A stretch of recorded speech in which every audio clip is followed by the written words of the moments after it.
Queridos, abra a tua Bíblia comigo em Filipenses capítulo 3.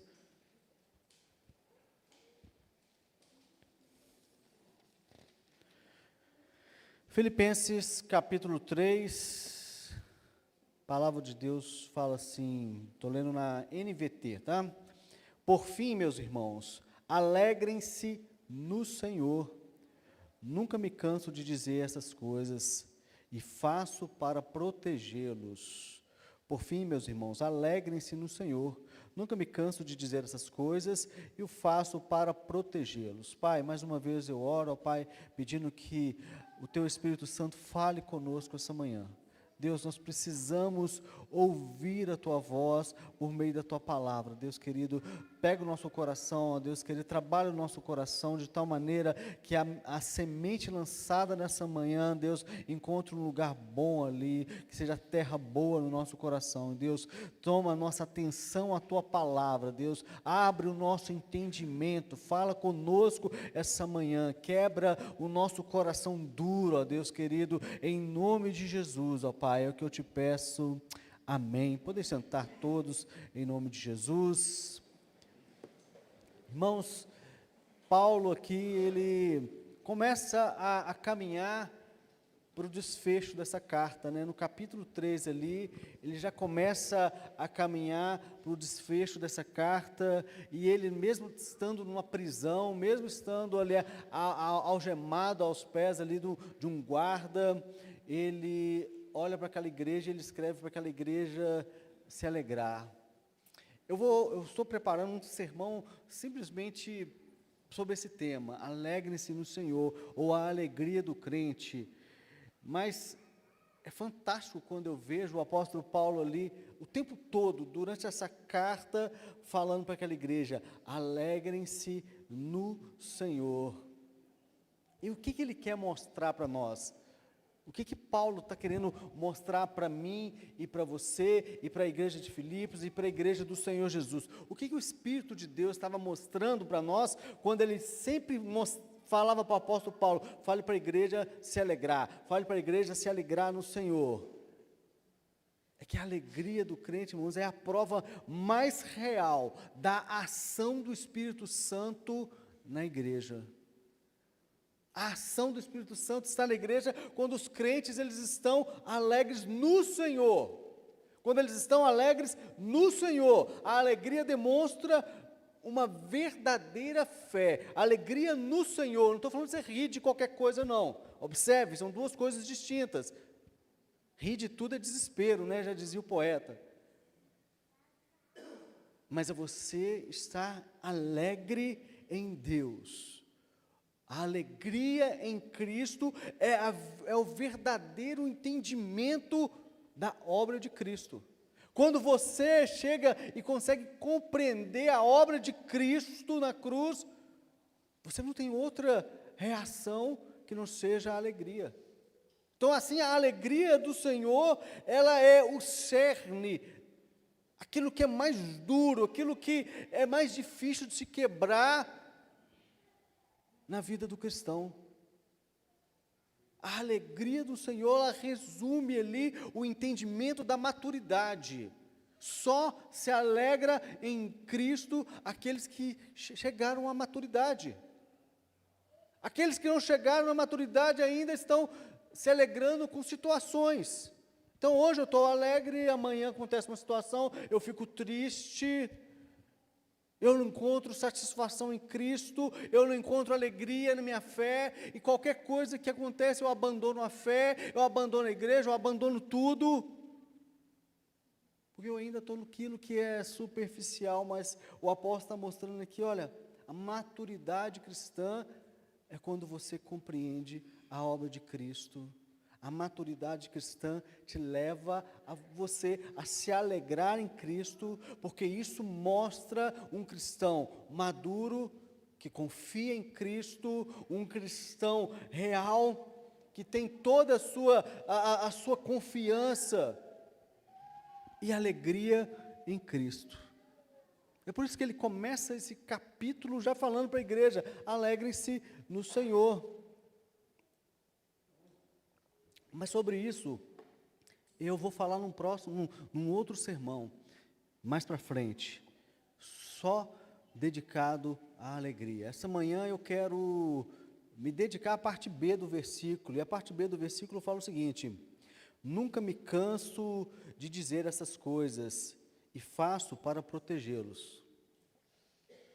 Nunca me canso de dizer essas coisas e faço para protegê-lo. É interessante que o ser humano, ele sempre está em busca de algo novo.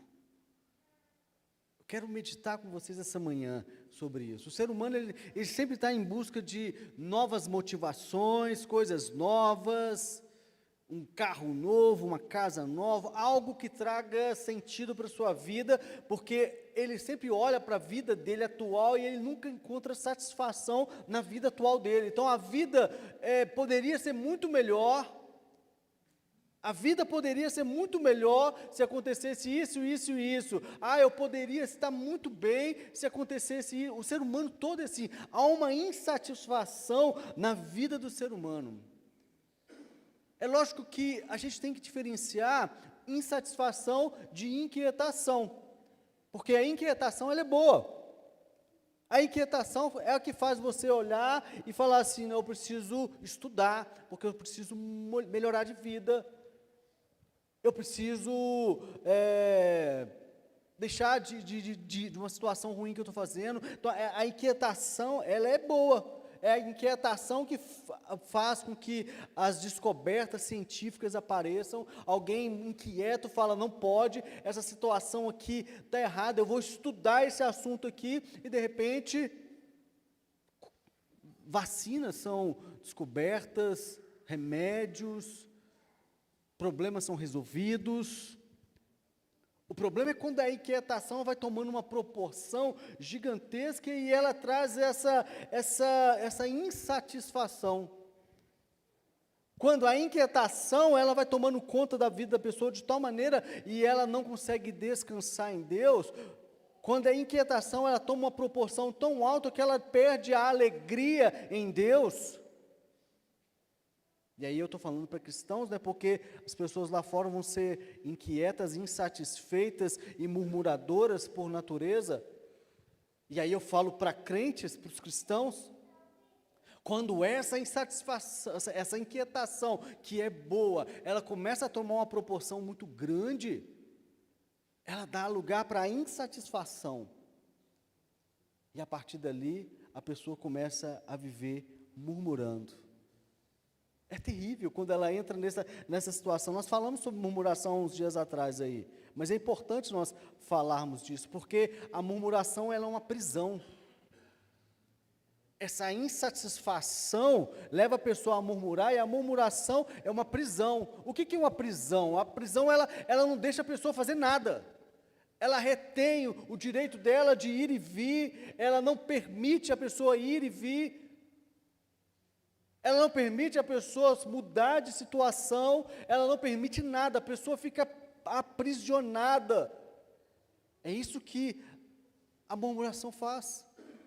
Observa, boa parte de nós e no Brasil todo, as pessoas reclamam de política, as pessoas reclamam do governo, as pessoas reclamam do STF, as pessoas reclamam do time de futebol, as pessoas reclamam de praticamente tudo, porque as pessoas gostam de reclamar. Mas isso muda alguma coisa? De verdade. Isso muda alguma coisa? Quantas pessoas nós conhecemos que vem uma situação ali e fala assim: nossa rua está cheia de mendigo, né? Nossa rua está cheia de mendigo, a prefeitura não faz nada por isso, a rua está cheia de mendigo, essas pessoas não sei o quê. Quantas pessoas dobram as mangas e vão ali e vão conversar com aquelas pessoas que estão na rua, vão tentar entender a história delas, vão tentar ajudar de alguma forma? Porque a murmuração ela é essa prisão. Ela é uma prisão que não traz nenhum benefício. Porque é muito mais fácil eu falar assim, por exemplo: não, mas a classe de crianças tinha que ser assim assado, a escola dominical, não, é um absurdo, no culto de manhã não ter salinha para as crianças. É muito mais fácil eu falar isso. Agora, quando eu levanto a mão e falo assim: eu vou ficar com as crianças, Eu estou aqui me colocando para ficar com as crianças. Não, aí não, né? Porque aí gera compromisso, dá trabalho, eu tenho que, né? Não, aí eu não quero não. Eu não quero não. Quantas pessoas vão falar, ah não, a equipe de louvor está desafinada, não sei o quê. Mas quantos vão falar, eu vou estar em todos os ensaios? Porque isso dá trabalho. Mas é mais fácil eu ficar na prisão da murmuração. E a murmuração é exatamente isso, ela aprisiona as pessoas. Ela aprisiona as pessoas, não deixa as pessoas fazerem mais nada. E nesse mundo, queridos, que nós vivemos, sempre existiu pessoas inquietas, isso não é coisa de agora não, tá? Sempre existiu pessoas inquietas e sempre existiu murmuradores. Sempre existiu pessoas inquietas que olhou uma situação e falou, opa, isso está diferente. Foi a inquietação de alguns homens que fez com que o evangelho chegasse até aqui. Alguns homens, ao século passado, estavam nas suas igrejas confortáveis e lindas, ouvindo um bom sermão sendo pregado, músicas sendo entoadas, mas Deus colocou uma inquietação no coração deles, porque eles falavam assim, não é possível, nós estamos sentados aqui nessas cadeiras acolchoadas, ouvindo esse bom sermão, ouvindo essa música maravilhosa, mas existem pessoas ali no Brasil, que não conhecem o Evangelho, e a inquietação desses homens fez com que eles entrassem em navios, chegassem até aqui, e o Evangelho foi pregado, mas também teve murmuradores nessa época. Quando você estuda a história das missões, você vai perceber que boa parte dos missionários não tiveram apoio da igreja, não tiveram apoio no seu tempo. Porque havia os inquietos, mas também havia os murmuradores. Não, que isso? Se Deus quisesse que o evangelho fosse pregado no Brasil, Deus mandava alguém para lá. Por que você acha que Deus vai mandar você? São frases que foram ouvidas, foram frases que foram ditas. Agora, de todas essas gerações de inquietos e murmuradores, a nossa geração talvez é a geração que mais se enjoa facilmente das coisas. Que geração é a nossa, irmãos? Quando a gente faz uma análise da nossa geração, a nossa geração enjoa rápido demais de tudo. Nós amamos novidades. Quem aqui não gostaria de ter, talvez, o último telefone da última moda, o último carro de lançamento? Todo mundo ama novidade. Nós queremos estar sempre atualizado de tudo que há de mais novo.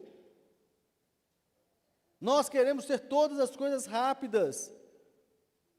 Tudo tem que ser muito fácil, tudo tem que ser rápido. A nossa geração se enjoou muito rapidamente de tudo. É uma geração literalmente insatisfeita. O que foi descoberto ontem como uma grande solução, uma grande coisa, amanhã já é esquecido, já vira algo banal. Uma tecnologia que é lançada hoje, e todo mundo fala, uau, isso vai revolucionar. Daqui a pouco, o pessoal nem sabe mais.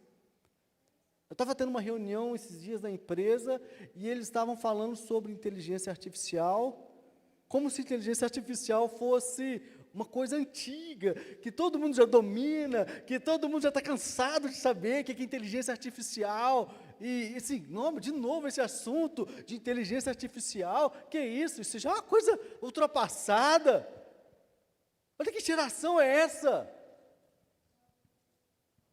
Olha que geração é essa? A pessoa compra o telefone mais novo que tem, e ela fala, uau, consegui iPhone 67, passa uma semana, eles lançam o 68, e ela vai olhar para o iPhone dela e fala, não, mas ele está tão ultrapassado, eu queria tanto o outro, eu queria tanto ter o mais novo. E sabe o que é isso? Isso é uma sacada fantástica que o marketing descobriu, de desenvolver nas pessoas.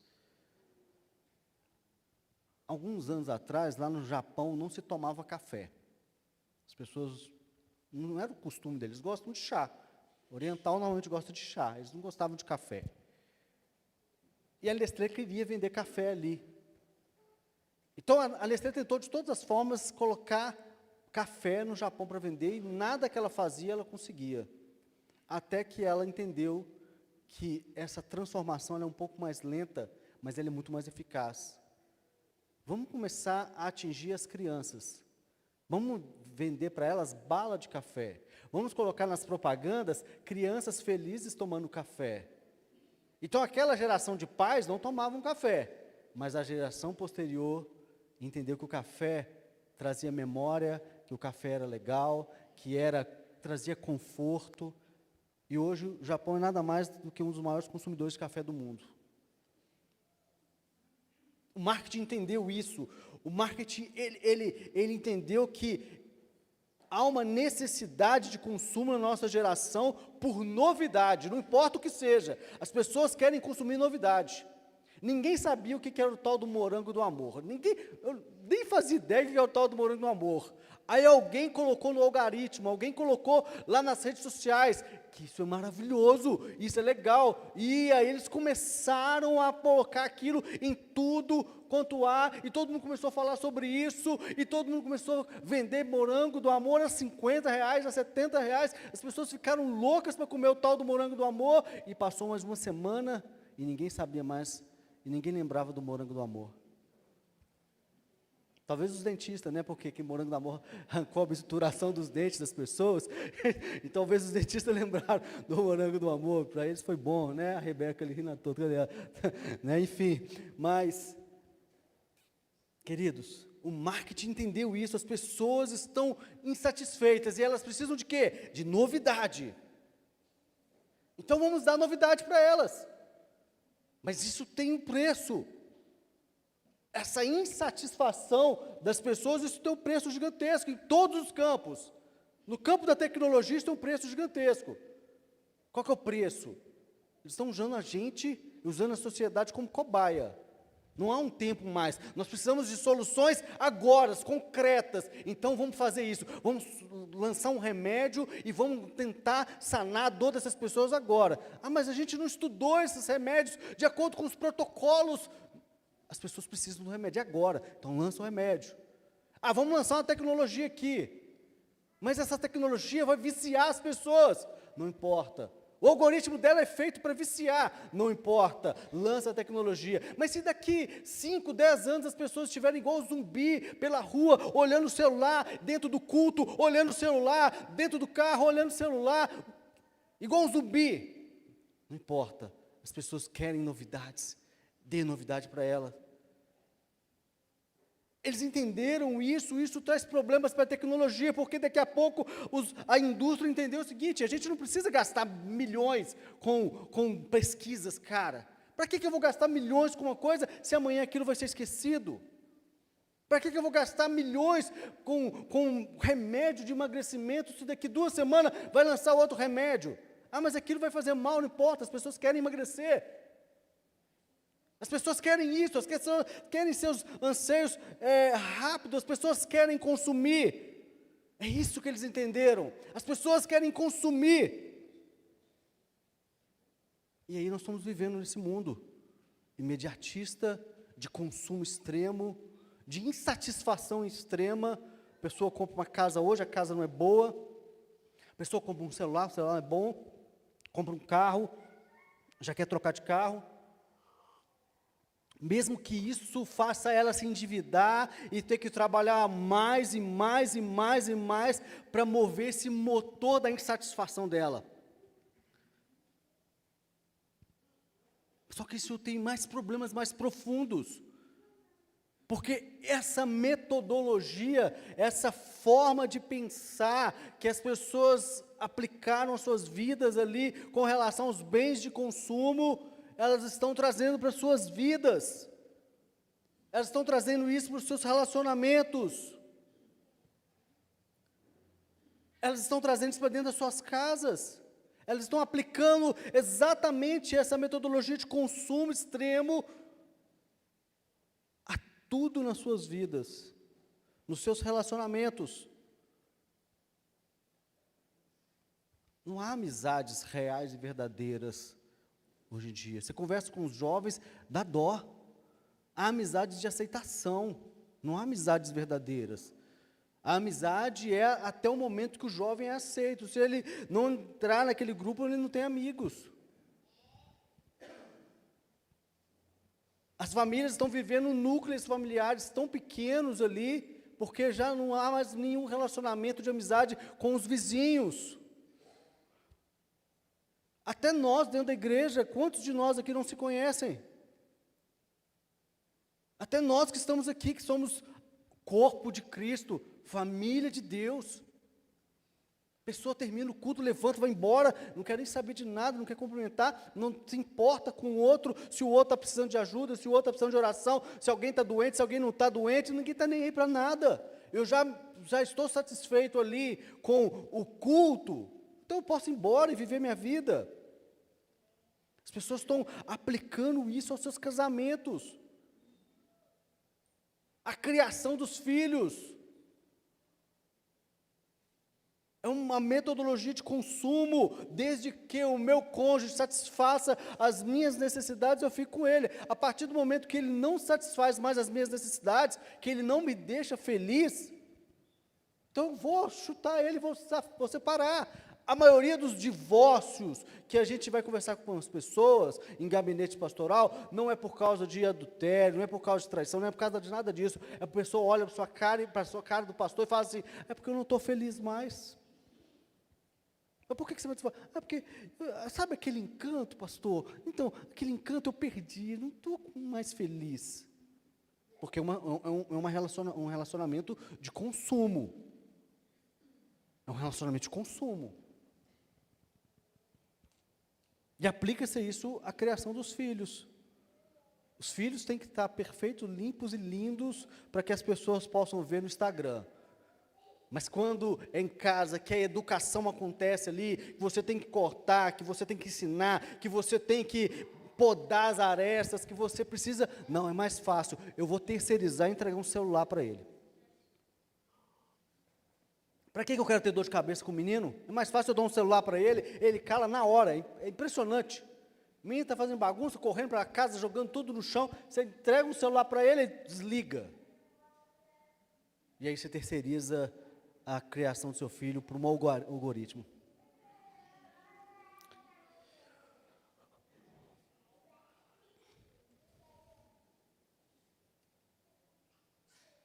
A pessoa está vivendo em torno do que ela acha que é melhor para ela não está pensando em relacionamentos, e a gente tem visto isso todos os dias, e a gente está fingindo que não está percebendo, a gente tem visto isso nas famílias, a gente está vendo isso dentro da igreja,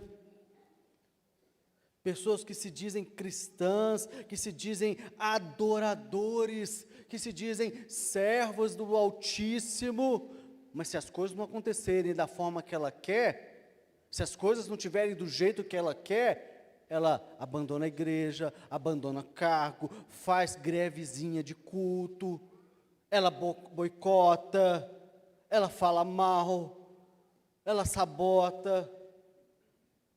Ah, não, mas não é do jeito que eu queria. Quê?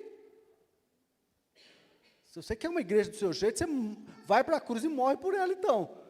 Que aí você vai ter uma igreja do seu jeito, se você, ressuscitar ao terceiro dia.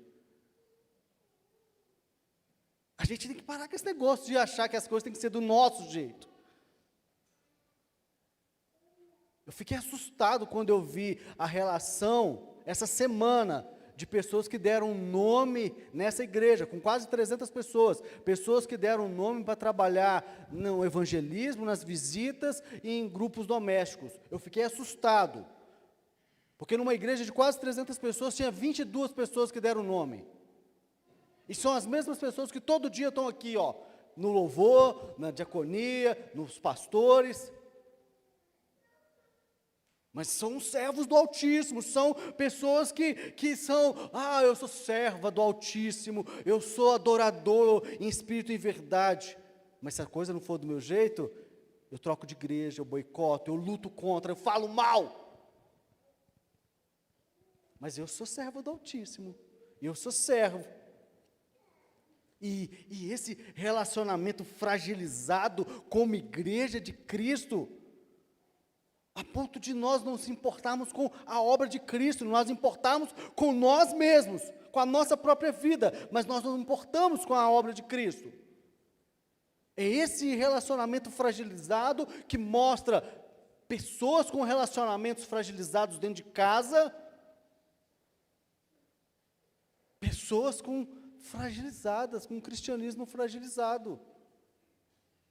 Pessoas com cristianismo fragilizado, pessoas que tanto faz para ela, se a música que ela canta, ela está adorando a Deus, ou está adorando a uma macumba, se ela tanto faz.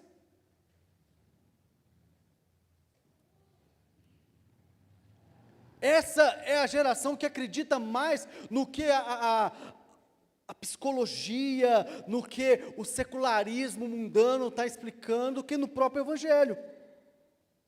Ou ainda pior do que isso, ela quer adaptar os anseios do secularismo aos padrões do Evangelho. Elas querem adaptar o que o humanismo secular fala aos padrões do Evangelho. Então é muito normal você encontrar cristãos que acreditam em situações assim, olha, não, você precisa estar bem consigo mesmo. Você merece ser feliz. Mas ela não está falando você merece ser feliz do sentido da felicidade bíblica, ela está falando dela, está se importando com ela. A minha felicidade vem em primeiro lugar. É normal você ouvir isso de boca de crente. Não, pastor, a minha felicidade vem em primeiro lugar. Não, mas eu sou assim porque eu sou fruto do meio. Mas a gente não acredita mais no poder da salvação e da transformação de Cristo, da nova criatura?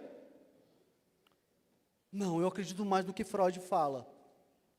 Eu acredito mais no que a psicologia fala. E eu não estou aqui sendo anti-psicologia, não. Não me entenda mal. A psicologia ela é uma bênção. Meu filho trata com psicólogo. A psicologia ela é uma bênção. Acho que todo mundo precisava conversar com um psicólogo cristão, né? Começando pelos pastores, talvez. Mas eu não estou falando mal. Mas quando você coloca a sua fé naquilo em detrimento das Escrituras, aí, meu irmão, aí a coisa fica errada. Aí a coisa fica ruim. Aí o negócio não fica bom, não. As pessoas acreditam mais nessas bobagens que o humanismo secular fala e grita nos nossos ouvidos todo dia do que nas Escrituras. Eles acreditam nisso como verdade absoluta. O problema é isso, quando você acredita nisso como verdade absoluta e você não se importa com as Escrituras. Porque quando você faz isso, você deixa de ser um cristão. Você deixa de ser um cristão bíblico. E por que as pessoas fazem isso? Por que as pessoas querem resolver esses anseios da vida dela, essa necessidade dela? Porque elas estão em busca de algo novo o tempo todo. Não, mas as Escrituras, eu vou para a igreja, o pastor prega, mas eu saio da igreja, e aí eu ligo e vejo o meu mentor, eu vejo o meu guru lá da internet, e ele fala palavras que meu coração enche de alegria. As pessoas estão em busca de algo novo. As pessoas estão em busca de algo que esteja alinhado com o seu estilo de vida, mesmo que isso contradiz a Bíblia. Mesmo que esse algo novo, ou esse estilo de vida, se contradiz a Bíblia. E aí eu olho para o apóstolo Paulo aqui, o apóstolo Paulo está falando o seguinte: nunca me canso de dizer essas coisas, e eu falo elas para proteger vocês. Paulo estava ensinando aquela igreja aquilo que ele já tinha ensinado, e com certeza ensinado várias e várias vezes a mesma coisa. A gente está olhando para os nossos dias e vê esse anseio por algo novo, e isso tem entrado para dentro da igreja, isso tem subido nos púlpitos, isso tem corrompido pregadores. Vira e mexe aparece um falando, não, é porque Deus me deu uma revelação nova sobre esse texto, e não sei o que, não sei o que, não sei o que, e ele joga por terra 2000 anos de revelação do Espírito Santo, 2000 anos de iluminação do Espírito Santo das Escrituras e do trabalho, da ação do Espírito Santo, porque ele achou que ele teve uma nova revelação. As pessoas querem algo novo. A boa e velha mensagem do Evangelho já não satisfaz mais os corações das pessoas. Elas querem algo que sacie sua alma. Quando você prega sobre arrependimento na igreja, isso parece algo obsoleto. Que isso? Que violento? Que coisa antiga? Quando você fala sobre santidade, muitas pessoas interpretam como algo ofensivo. Quando você fala, você precisa abandonar os seus pecados, as pessoas ouvem isso como algo ofensivo. Quando a gente prega sobre Jesus está voltando, sabe como que as pessoas estão olhando isso? Como ficção científica. Isso é ficção. Jesus está voltando? De novo essa história? Isso é ficção, é tipo Jornada nas Estrelas, Star Wars, é alguma coisa do tipo assim. Jesus está voltando. O coração não enche de temor e tremor, sabendo que o Senhor do universo está voltando para julgar as nações, para buscar a sua igreja e julgar as nações. Páscoa, Natal, calendário litúrgico, isso é tudo coisas vazias, a gente nem lembra disso. Eu quero pensar na Páscoa porque eu quero cobrar de alguém um ovo de chocolate, e no Natal eu quero ir lá e ganhar um presente, e comer um bom Chester e um pernil.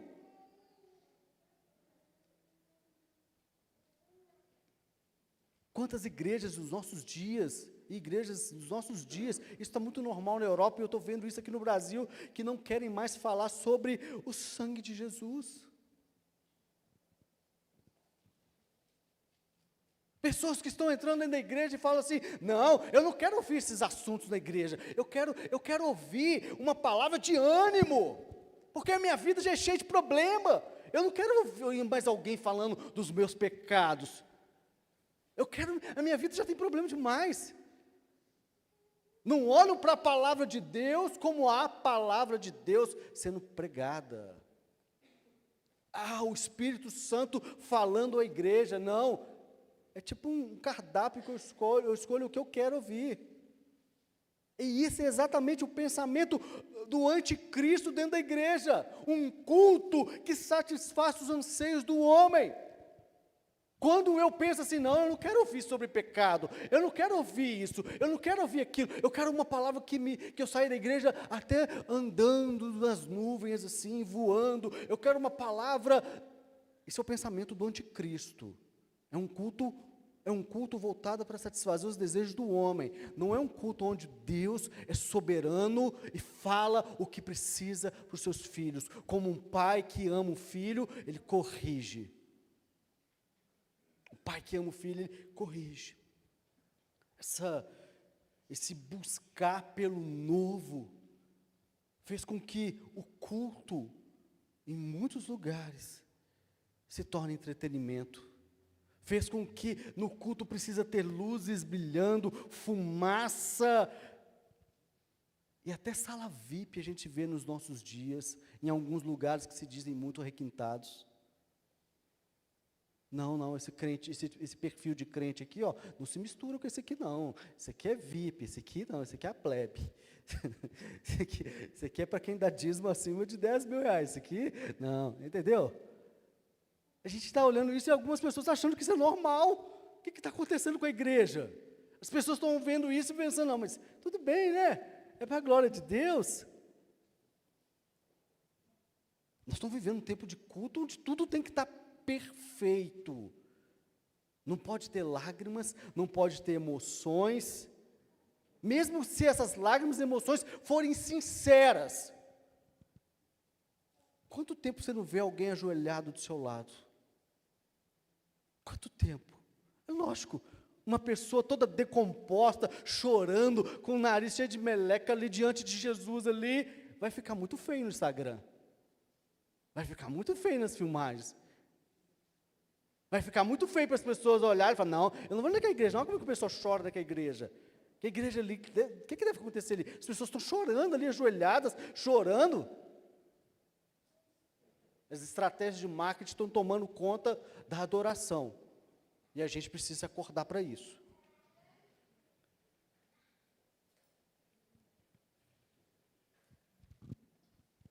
Igrejas que não conseguem ouvir mais sobre o sangue de Jesus. Pessoas que na Páscoa falam assim, não, vamos fazer uma Páscoa aqui diferente, vamos fazer essa Páscoa aqui, não vamos falar de sangue, de sacrifício, não vamos falar nada sobre isso, não, porque isso ofende as pessoas. Nós estamos ouvindo isso de pastores, nós estamos ouvindo isso de pessoas, o sangue precioso de Jesus derramado ali, as suas costas abertas, os seus pés, mãos transpassados ali. Não podem falar isso porque isso está sendo ofensivo às pessoas não gostam de ouvir que alguém sofreu por elas, porque elas se acham boas demais. Elas se acham boas demais. Alguém vai falar sobre a morte de Cristo, vai falar sobre a salvação pela graça, aí fala, não, de novo isso, não, eu já ouvi isso, essa história de novo. Paulo estava falando com aquela igreja, olha, eu vou dizer de novo para vocês, eu nunca me canso de dizer essas coisas, e eu faço isso para proteger vocês. Ele é um grande pastor, cuidando da igreja ali, falando, vocês precisam ouvir isso novamente. Vocês precisam ouvir novamente que nós somos salvos unicamente por causa do sangue de Jesus derramado ali na cruz do Calvário. Vocês precisam ouvir que a salvação, ela não é obra do homem, ela não é obra de nada que você faça, ela é obra exclusiva de Cristo. As pessoas precisam ouvir novamente sobre Jesus vai voltar para buscar a sua igreja. As pessoas precisam ouvir essas coisas, irmãos. Paulo está dizendo, eu sei que vocês já ouviram isso, mas eu não me canso de dizer essas coisas a vocês, eu não me canso de dizer essas coisas a vocês. Eu não me canso de falar sobre isso, vocês precisam ouvir isso todos os dias. Eu não me canso de falar sobre santificação. Eu não me canso de dizer que esse Deus que nos alcançou por graça, não por merecimento, esse Deus que nos alcançou por graça, Ele nos chama, e Ele opera em nós a santificação, e é Ele que nos move a essa santificação, e uma vida dedicada a Cristo. É Ele que coloca nos nossos corações que os desejos pecaminosos do passado não fazem mais parte da nossa vida, que agora nós somos nova criatura em Cristo, que a raiva e a ira que às vezes domina a gente não faz mais parte da nossa vida, que nós somos novas criaturas em Cristo, que os desejos pecaminosos do velho homem morreram, e nós somos novas criaturas em Cristo, irmãos.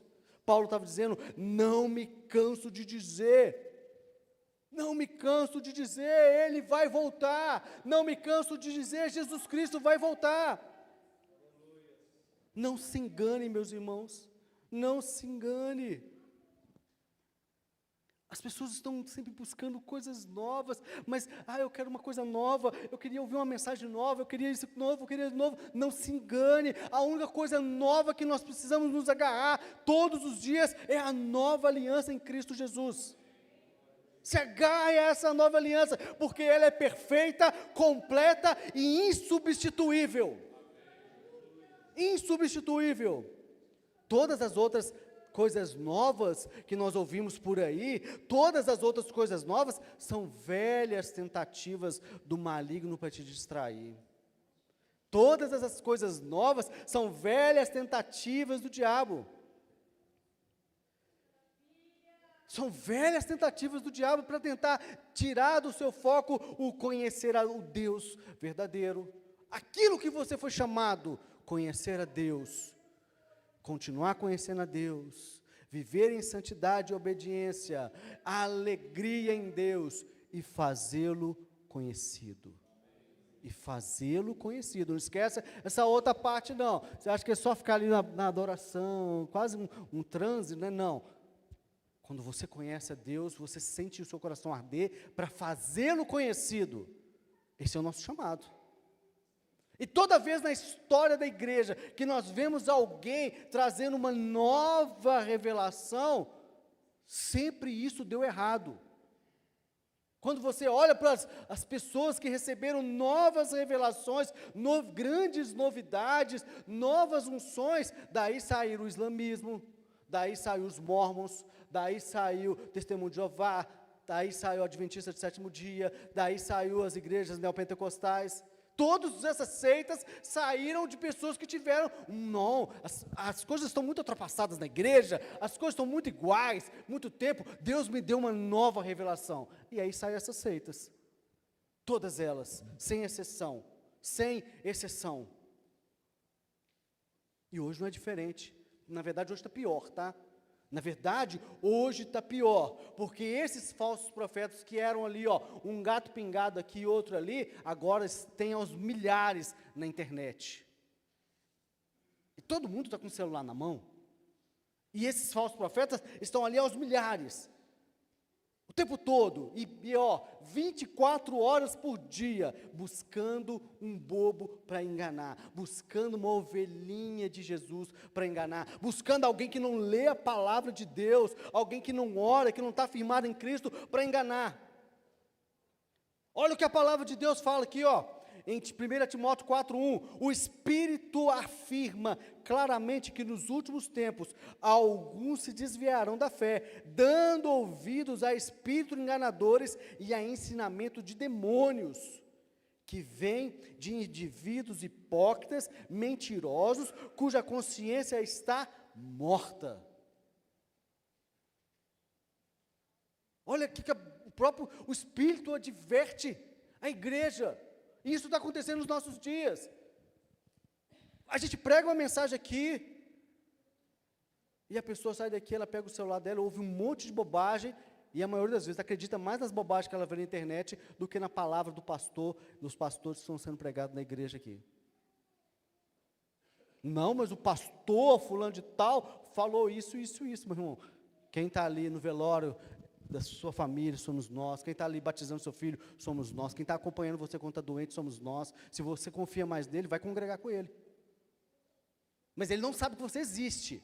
A grande verdade é que esses falsos profetas, eles não sabem que você existe. A única coisa que eles querem de você é um like e que você pague um carnê de doação para eles.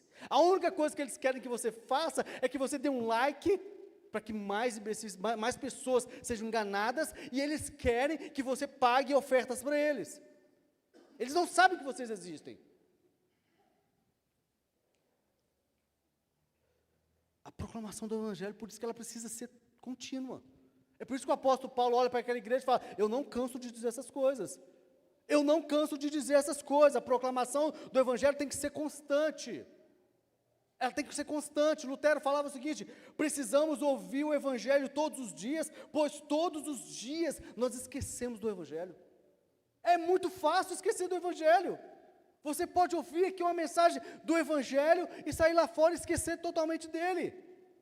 Você pode ouvir uma mensagem do Evangelho e sair lá fora e acreditar que você só vai ser abençoado se você fizer a campanha de 7 dias, se você subir na montanha de cabeça para baixo, se você der uma oferta.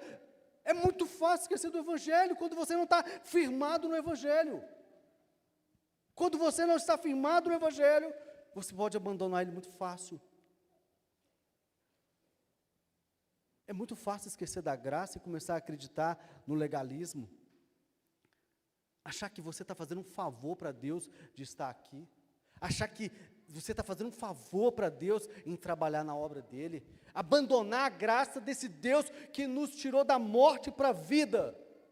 Abandonar, esquecer completamente a graça desse Deus que nos tirou do caminho largo do inferno e nos trouxe para perto de Ti e nos chamou de filho.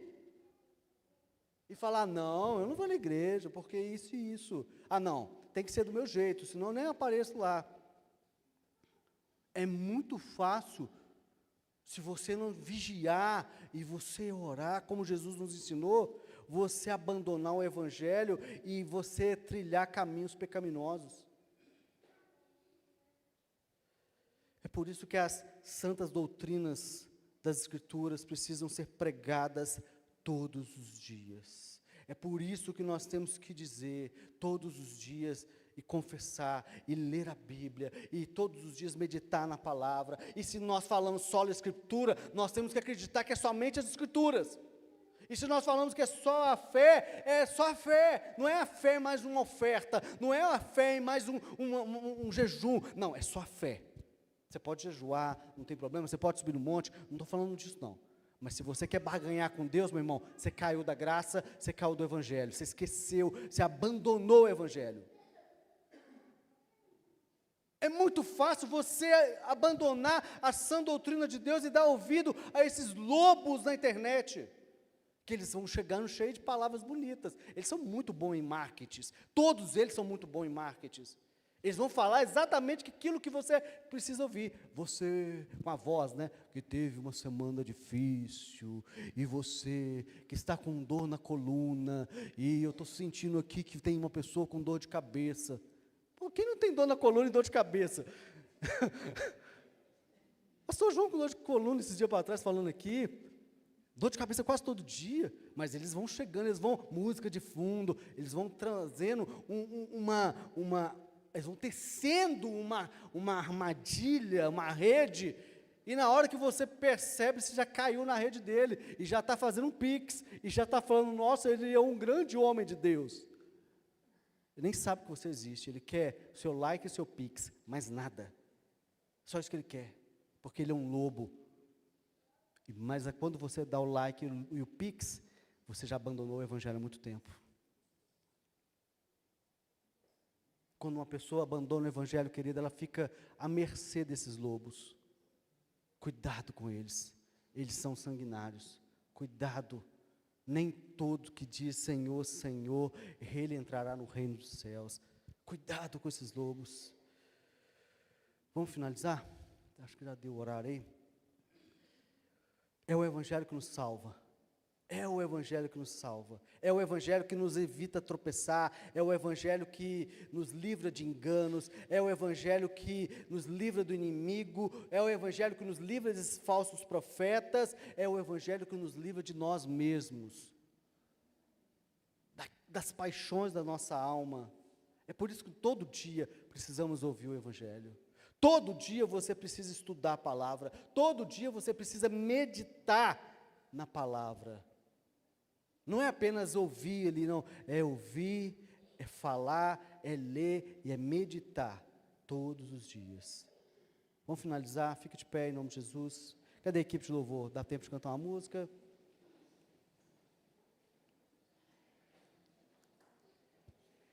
Feche os olhos.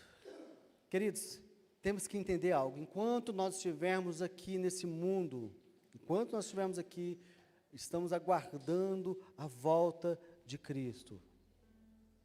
A ordem para nós é vigiai e orai. Nós somos o corpo de Cristo, irmãos. Nós somos o corpo de Cristo.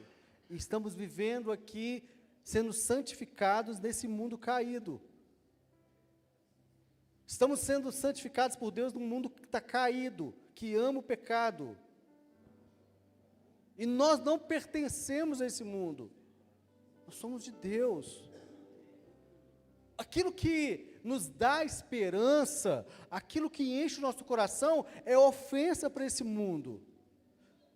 É por isso que a amizade com o mundo é inimizade contra Deus. E não tem como você tentar conciliar a coisa, pode ser em nome da arte, em nome da amizade, em nome de o que você quiser, não tem como você conciliar as duas coisas. Não tem como. Não canse de ouvir o Evangelho. Assim como o apóstolo Paulo falou, eu não me canso de falar essas coisas, não canse de ouvir o Evangelho. Não canse de ouvir do nosso Senhor Jesus. A palavra de Deus, ela se renova a cada dia. Nós temos que voltar a acreditar nessas verdades. O Espírito Santo de Deus, ele age na igreja, o Espírito Santo de Deus, ele está vivo agindo em nossas vidas. Ele é Deus. Nós não precisamos das novidades do mundo, nós precisamos da palavra de Deus. Feche seus olhos, vamos orar. Pai Santo, eu te agradeço, ó Deus, pela tua palavra que foi ministrada. Pai, muitas vezes nós nos perdemos, ó Deus querido, em novidades e andamos embriagados com tanta informação que a gente tem, e essas informações e essas novidades e essas news, elas existem apenas para nos distrair daquilo que o Senhor nos chamou, que é te adorar, te conhecer, nos alegrar em ti e fazer o teu nome conhecido, Deus. Deus, não permita de maneira nenhuma que o nosso culto seja um culto programado pelo marketing. Meu Deus, mas que nós possamos adorar o Senhor em espírito e em verdade, que nós possamos ser verdadeiros adoradores, em nome de Jesus. Livra-nos desses lobos ferozes, que estão ali à espreita, querendo devorar, são lobos ferozes. Livra-nos, ó Deus, deles. Firma a tua igreja na tua palavra, gera em nós o desejo de estudar a tua palavra, de te conhecer e prosseguir em te conhecer, em nome de Jesus, para a glória do teu santo nome, amém.